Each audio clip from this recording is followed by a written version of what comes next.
Mi trabajo, desde luego, no es tan ameno como el de mi predecesor, pero voy a intentar mostrarles algo totalmente distinto de lo que hemos...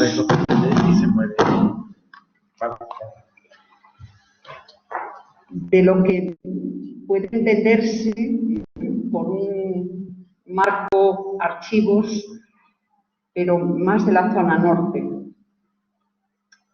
La gran difusión del Cister en el Reino de León en general, en el actual marco provincial leonés en particular, pues es mi punto de partida para el análisis de fondos documentales de monasterios cistercienses leoneses medievales. Solo en la provincia actual de León, para que nos hagamos una idea, había 6 monasterios femeninos, más otros 3 masculinos, 9. Monasterios cister, en un tramo relativamente de fundación, aproximadamente de una centuria. Solo uno de ellos, que aparece en la zona de montañas, Santa María de Gúa, desapareció del entorno leonés buscando la costa y se fue a tierras asturianas, a Avilés, y tomó un nombre un poco distinto, es el de las huelgas de Avilés. Fíjense, por las huelgas de Burgos pasó a denominarse, no tiene relación con el Burgales para nada.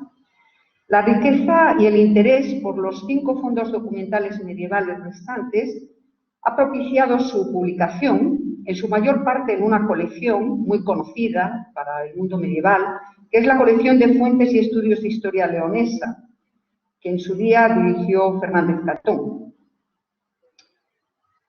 Otros 2, San Miguel de las Dueñas y Villabuena, fueron objeto de trabajo, pero publicados en la Universidad de León. Como característica, debemos señalar que una parte muy significativa de los fondos documentales permanecen en los monasterios correspondientes, dado que la desamortización afectó menos a los monasterios femeninos. Ello no significa que no les afectase, pero, salvo uno, el de Otero de las Dueñas, el resto prácticamente tiene una pequeña parte en el Archivo Histórico Nacional, pero un poco significativa. Quiero, sin embargo, señalar cómo la documentación, por algo que antes hablaban de los censos y de los abades comendatarios del siglo XV, en algunos casos hay documentación de los fondos que están en archivos nobiliarios. Pero claro, está en función del propio patrimonio y del devenir bajo medieval, fundamental. Otra reflexión se deriva de la desaparición de comunidades femeninas y la recogida de sus archivos en aquellos monasterios con los que tuvo dependencia o relación. Ello tanto en época medieval como en los primeros siglos del mundo moderno. Por ejemplo, el monasterio de Villabuena, del Bierzo, pasó a San Miguel de las Dueñas porque tuvo un problema de agua, el cauce del río se llevó el monasterio, se fundió con el otro y entonces automáticamente toda la documentación pasó allí. En el caso, por ejemplo, de las huelgas de Avilés, cuando desapareció, volvió a Gradeces, que inicialmente era su casa fundadora. De estos archivos, de estos 5 grandes archivos que tiene actualmente el mundo cisterciense, todos ellos, salvo Otero, tienen todavía comunidad. Eso es muy importante, me parece que es una cuestión intrascendente. Es importantísimo, porque las monjas han sido muy cuidadosas en los archivos. Dice Concha Casado, que en su día publicó el archivo de Carrizo, que su primera ordenación comenzó en el siglo XVII, entre 1611 y 1620. Y curiosamente, para poner orden, con un licenciado llamado Jerónimo de Robles, abogado, que realizó un tumbo conocido como el tumbo antiguo. Se realiza por interés abacial y por la necesidad de orden, pero sobre todo para mayor claridad y facilidad de consulta, por legajos y cajones para identificarles con el patrimonio. Eso que tienen en imagen es lo que tiene actualmente el monasterio. La parte de arriba es un esgrafiado, precioso, y la cajonera, a medida que se iba rompiendo, iban restaurando. En el siglo XVI, XVII, XVIII, yo creo que todavía alguna cuestión en época bastante reciente. Este mobiliario hacía que, evidentemente, las monjas contasen con algo no solamente bien organizado para el régimen interno, sino fundamentalmente para las rentas pertinentes. Las rentas para las monjas, para todo el ámbito conventual, pero para las monjas son indispensables porque ellas apenas pueden salir de la clausura. Ni siquiera estas otras órdenes más recientes, de los siglos XV, XVI, que parece que tienen una cierta actividad, las cister no salen para nada. Se habla igualmente de escrituras en pergamino y en papel, cómo tienen que ser registradas en el tumbo por un orden cronológico, y han de tenerse en cuenta aquellas escrituras que no hablan directamente del monasterio, así como explicar la procedencia de ellas. La colección documental de Carrizo se publicó en 2 volúmenes, solo llega hasta 1300, la autora de la edición, Concha Casado, murió, Fernández Catón murió, la colección de fuentes de estudios Historia Leonesa quedó en el número 134, y entonces los siglos XIV y XV los tienen perfectamente ordenados las monjas, pero nadie hasta ahora ha hecho la edición. Pero para que nos hagamos una idea, hasta 1300, 1299, tiene 608 documentos, mayoritariamente en pergamino, algunos en papel. Es documentación real, documentos relacionados con la orden cisterciense en general y algunos particulares, sobre todo aquellos que llegaron con la dotación del monasterio. Esto que tienen en la pantalla es uno de los sellos más bonitos que se conservan del siglo XII y es el sello abacial del monasterio. Fíjense que aparece la abadesa, con el atributo, diríamos, la vara, y que aparece con las ropas talares. Luego veremos algún otro que tengo, pero este creo que es el de monjas cistercienses que se conserva en nuestro ámbito. Y se conserva también la carta fundacional, que es la otra cuestión que les quiero comentar. Porque es una fundación de Estefanía Ramírez, para ustedes es una Ponce de los Ponce, en este caso era el Ponce de Minerva, pero después termina generando ahí una línea de actuación con los otros Ponce, que serán los Ponce de León. Entonces esta Estefanía Ramírez aporta a la Fundación de Carrizo bastante documentación anterior a la fundación en 1176, que son de su familia. Es uno de los datos, lo vamos a ver en otro caso más llamativo, pero uno de los casos más significativos. Sepan que todos los archivos, los 5 archivos de los monasterios, tienen todos documentación de los siglos X, XI, XII, muy anteriores. Claro. Luego no tenemos documentación o documentos, sí, pero no tenemos archivos nobiliarios. Es que los archivos nobiliarios están en los monasterios. Esa es la cuestión también que llama poderosamente la atención. Bueno, el segundo de los grandes archivos es el de Otero de las Dueñas. Este archivo de Otero de las Dueñas es el más espectacular de todos. Fue publicado en su forma más completa en esa colección de fuentes por José Antonio Fernández Flores y Marta Herrero de la Fuente. En sí fue un fondo muy dispersado, en el sentido de que este es el único que sufrió una desamortización brutal. Pertenecía a la diócesis de Oviedo, no a la diócesis de León, y está metido en el alto curso del río Luna. Esta documentación tiene una fecha relativamente tardía para el cister leonés, 1230, y tiene una documentación que, como tienen en pantalla, es de documentación 10-11, en este caso. Es una donación a San Pedro Apóstol de Valdoré. Valdoré es un término, un topónimo que no existe, pero fíjense que cuestiones más curiosas. Por la vena o por las venas o por la sangre de doña María Núñez, que es la fundadora, corría la sangre de dos personajes que crearon a principios del siglo XI los dos grandes señoríos leoneses, Froilán Muñoz y Pedro Flaín.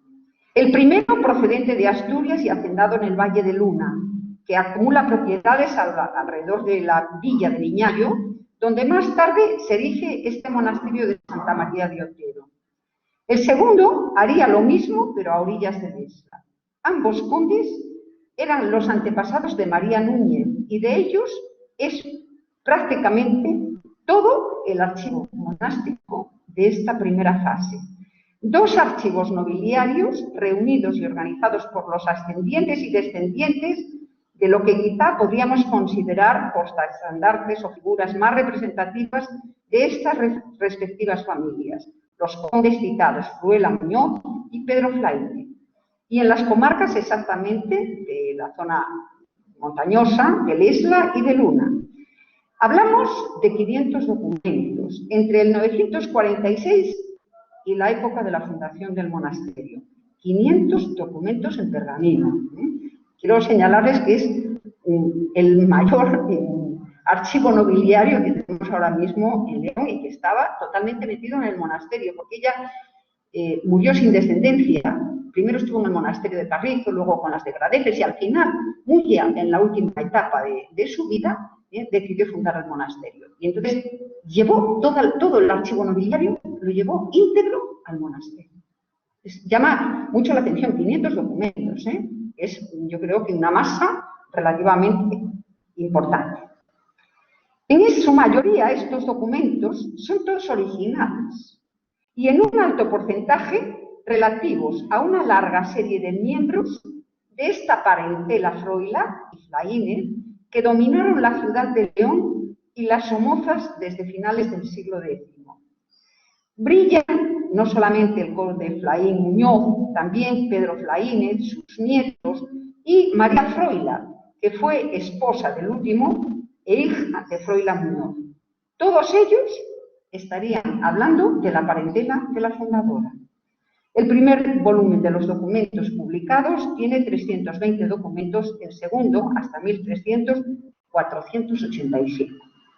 Es precisamente en el segundo volumen donde se integra ya toda la documentación que corresponde a los siglos XII y XIII, antecedentes de esa fundación de Otero de las Dueñas, cuando María Núñez era ya anciana. Desde 1230 hasta 1230 a 1299 se contabilizan todavía 350 documentos, con lo que queda claro el gran desarrollo de un escritorio y de un control patrimonial que se llevó a cabo especialmente en y después de la fundación monástica sobre las otras bases patrimoniales de los Flaínes en los que se ubicará el monasterio cisterciense. No les pongo la foto porque les daría dolor ver que sobre el solar monástico hay una urbanización de chalés de hace 20 años. El tercero de los grandes es el del monasterio de Santa María de Gradefes. Gradefes aparece con lo que en el mundo medieval llamamos la nobleza de servicio de Alfonso VII. Es decir, una nobleza de servicio a la que el monarca entrega determinadas villas o determinados lugares y sobre estos lugares se hacen las fundaciones monásticas pertinentes. El archivo de Santa María de Gradefes de la época medieval recoge 730 documentos. En este caso, el catálogo, que está también incluido en la colección de fuentes, llega al siglo XX, porque la comunidad de Gradefes hoy no, pero era la más importante hasta hace poco. Hoy tiene 5 monjas, o sea, está a punto de desaparecer. Pero hasta hace como 20 o 25 años eran como 30 monjas, que una comunidad muy significativa. De la documentación del primer volumen, hasta 1300, tenemos nada menos que 550 documentos, todos elaborados también en pergamino y entre ellos este pequeño documento. Permítanme que haga una pequeña alusión, porque ahí tienen otro de los sellos de las monjas. Son abadesas de horca y cuchillo, con un señorío pleno y por lo tanto tienen no solamente el puño, sino todo el poder. Pero las monjas cistercienses, también los monjes, pero en este caso las monjas, dependen del ordinario. Eso significa que dependen del obispo. El profesor Sánchez Herrero sabe exactamente, ¿verdad?, cómo en un momento determinado los obispos trataron de controlar el monacato, no en este momento, desde antes. Pero sí es cierto que tenían que realizar el acatamiento de su sumisión episcopal cada vez que había una abadesa nueva y cada vez que había un prelado nuevo. Y este documento tan chiquitito es uno de esos, en el que Oneca o Onega, abadesa del monasterio de Santa María de Gradefes, se somete al obispo en todo, salvo en aquello que es de la orden cisterciense. Es una cosa muy, muy original, porque parece que no se somete plenamente, pero sí es cierto que sigue dependiendo, claro, jerárquicamente también, de su orden. Y aparece, por lo tanto, validado con el sello correspondiente. Son sellos de cera, están bastante maltratados, pero las monjas han sido sumamente cuidadosas y entonces aquí están los sellos dentro. No las han cortado, ni ha aparecido ninguna abad del cister que viniera y se lo llevara, que es lo más habitual. Pero bien, como digo, esta documentación de este monasterio de Santa María de Gradefes es también sumamente rica. ¿Qué es lo que quiero ponderar, lo que quiero poner en evidencia? En este caso, la cantidad de documentación real que tiene, la cantidad de documentación pontificia que tiene. En ambos casos, la real y la pontificia, está un poco en la dinámica de la consolidación del propio monasterio. Sigo, porque y a estas horas, que ya es la última ponencia, se van a agobiar.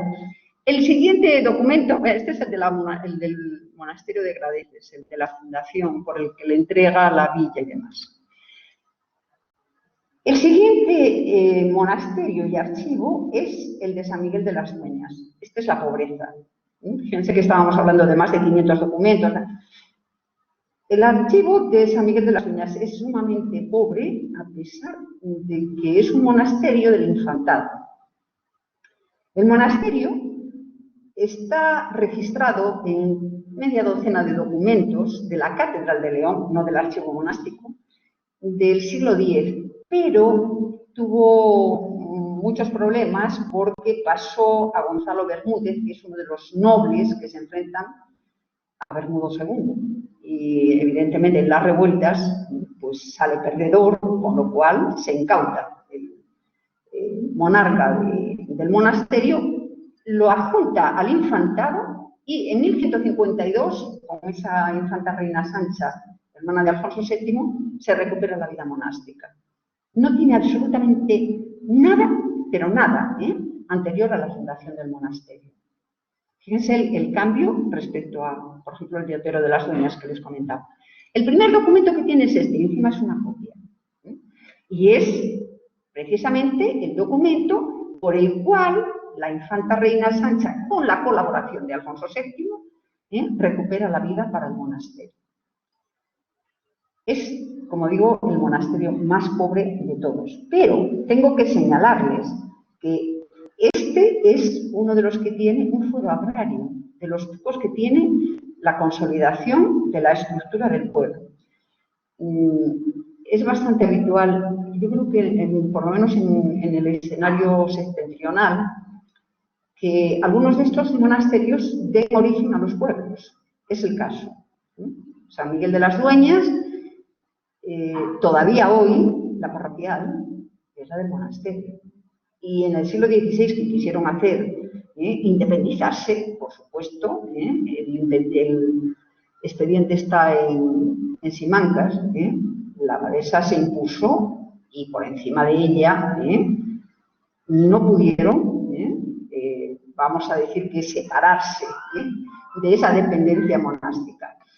Bueno, el Foro Agrario, que tiene del siglo XIII, es uno de los documentos, yo el único que he visto de este calibre, porque los foros agrarios son bastante significativos, pero no en este tipo de monasterios. Este es el único que yo he visto en el caso Pfister. Señala que llevaron de la zona de Villablino, llegaron 8 pobladores con sus familias. Y esos 8 pobladores, la abadesa les dio la casa y la tierra dentro del monasterio para que trabajaran para él. Es quizás el más bonito de todos, pero el resto, como digo, es una documentación bastante pobre. ¿Por qué es una documentación bastante pobre? Porque las monjas tuvieron mala suerte de tener como vecino, o como vecinos de un lado y del otro, tenentes y una nobleza berciana sumamente conflictiva, que son los Osorio. Entonces se incautaron de este y del otro, del de Villabuena, de muchas de las propiedades, con lo cual prácticamente no hay ni documentación, ni ahora mismo es el monasterio más que tiene 22 monjas, creo que son, pero tiene 22 monjas y tiene un archivo que no es del monasterio, pero que está dentro, que es el de las monjas de Alcalá de Henares, que se le unieron pues, hace 8 o 10 años y que se llevaron su propio fondo. Es de época moderna, de todas las maneras. Pero si alguien algún día quiere estudiar las cartas de profesión, tienen del orden de 40 o 50 cartas de profesión de Alcalá impresionantes. Y son todas de los siglos XVI y XVII. Son espectaculares, muchas con unas orlas, además, que entiendo que eran monjas las que lo realizaban. Bien, termino con el último de los archivos, que este es el documento de fundación de este último, que es el de San Guillermo de Villabuena. A ver, San Guillermo de Villabuena tiene una cronología muy concreta y un archivo perfectamente definido. Desde que se funda en 1229 hasta que se lo lleva al río, tiene que desaparecer en 1530, se funde con el de San Miguel de las Dueñas y, por lo tanto, ahí sí que hay un archivo monástico dentro del otro, pero independiente. Este conjunto de San Guillermo de Villabuena aparece como documentación o con documentación regia porque tiene una problemática especial. Lo funda Teresa de Portugal. Teresa de Portugal es la primera mujer de Alfonso IX de León. Ya saben que Alfonso IX de León solo se casó 2 veces y las 2 veces fallidamente, aunque tuvo descendencia de los 2 matrimonios. Uno es este, de Portugal, y el otro es el de Berenguela, de Castilla. En un caso y en el otro, al final va a confluir en Fernando III, ¿no? Pero esta es Teresa de Portugal, que tiene una perspectiva muy cister y muy regia. Tiene 2 hijas, que es lo que le queda al final, las infantas Sancha y Dulce. Y entonces lo que hace es ubicar una fundación en Portugal y otra en León, por si acaso, que al final es lo que les va a pasar, es decir, donde sus hijas tendrán un refugio. Esto lo hace en 1229, a 4 meses de morirse Alfonso IX, pero ella consolida la fundación y además la consolida pontificiamente. O sea, creo que es una bula como de 1230 o 1231 y logra. Y la de Lorbao la hace cambiando de benedictinos a monjas cistercienses. A partir de este momento, la documentación de Villabuena tiene mucho prestigio porque Fernando III, yo creo que en esa dinámica política de enfrentamiento de 1230, que Alfonso IX decide que sus hijas hereden el reino y Fernando III evidentemente no lo acepta, la conjunción de intereses lleva a que Fernando les dé una compensación económica, evidentemente, pero también a que trate muy bien a este monasterio, al de Villabuena. Y en el otro lado, la corte portuguesa exactamente igual. Si algún día van a Lorbao, esta Santa Teresa, que es la que funda Villabuena, es santa como muchos en el siglo XVII. Es decir, como una canonización postridentina, que lo que hace es elevarla a los altares, pues lo mismo que a Fernando III, lo mismo que a tantos santos, ¿no? Pero generó, como digo, una amplísima documentación en las dos partes, en Portugal y en León. El conjunto documental que tiene pues, bastantes problemas actuales, porque Villabuena está muy cerquita, cuando digo muy cerquita es a 10-15 kilómetros de Villafranca del Bierzo, que seguramente que le suena más, entre otras cosas, por Cristóbal Harter, que es el que ostentaba hasta hace 15 días que ha muerto la titularidad por su mujer del palacio que queda de los Osorio. Bueno, ¿eso qué significó? Que la casa villafranquina se ligó por matrimonios primero a los Alba, y después a los Medina Sidonia. ¿Dónde está el documento de fundación? En la Casa de Alba, en Madrid, en el archivo de la Casa de Alba. ¿Por qué? Bueno, pues porque las monjas en un momento determinado dieron en encomienda al titular de la Casa Villafranquina los lugares del Valpuille, Cacabelos, no sé cuántos pueblos, ¿no? Que eran la sede, precisamente del patrimonio que les había dado Alfonso IX, porque tenía un pequeño palacete en Villabuena. Todos esos territorios pasaron todos a la Casa de Villafranca y después, evidentemente, a la Casa de Alba en un caso y a la Casa de Medina Sidonia. Hay aquí bastante documentación de Medina Sidonia. Bien, esta parte del archivo el fondo de Villabuena tiene otra variante que es muy conocida para nosotros en el norte, pero que se la voy a exponer en los Osorio. Tienen una rama que es gallega y otra que es leonesa. Así que Pedro Álvarez Osorio, señor de Cabrera y Rivera, es el que se quedó con la otra parte de los bienes de Villabuena que no pasaron a Villafranca.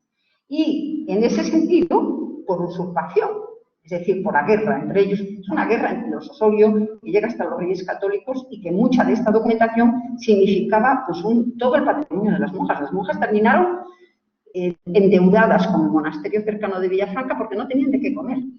¿Por qué? Pues porque los bienes se pasaron todos a unos y a los otros. Y al final, sí es verdad que la documentación se ha mantenido en unas casas y en las otras, pero sobre todo se ha mantenido porque en 1679 un monje de los Oseira, o creo que es Oseira, el monasterio de Oseira gallego, vino al monasterio y realizó, al monasterio de San Miguel de las Dueñas ya, y realizó un tumbo, un libro tumbo, porque las monjas de San Miguel estaban en la misma situación ya.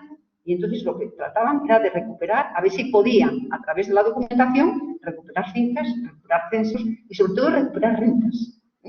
Entonces, este libro tumbo es el que nos dio la base inicial para recoger la mayor parte de la documentación que estaba dispersa. Porque a partir de ahí pudimos rehacer, digo porque lo hicimos desde la universidad, pudimos rehacer el archivo monástico. Si no, no sabe uno muchas veces, eso es una carta de foro, pero es una carta de foro que, claro, si está consignada en el tumbo y está en el archivo de Orense, que ahora hay otra parte bastante de los Osorio allí, dices, pero esta carta la tiene el tumbo, y entonces ibas al archivo y ves que procede de ahí. De otra manera no lo sabe. Pero bueno, esto, como digo, ha permitido que este monasterio de San Guillermo Villabuena, a partir de 1527 ya no tenga documentación propia, pero hasta 1527 tenga cerca de 400 documentos. Con otra cosa que es específica de este monasterio. No sé por qué, quizás por la presencia de la Casa de Villafranca, tenían notario. Y entonces una parte de ellos, ese notario, refleja perfectamente las transacciones que hacen las monjas. Y cuando no tienen el suyo, utilizan el de una villa cercana, que es señorío del arzobispo de Santiago, que es el de Cacabelos. Pero bueno, sería, como digo, el último de los grandes monasterios que tienen pues, un archivo significativo. Espero haberles transmitido, que en la ponencia escrita pues quedará más, pero la riqueza de nuestros fondos de monjas y de cómo en su mayor parte todavía tienen un gran interés no solo para las monjas, sino en general para toda la nobleza, que de alguna manera tuvo mucho que ver en todas estas fundaciones.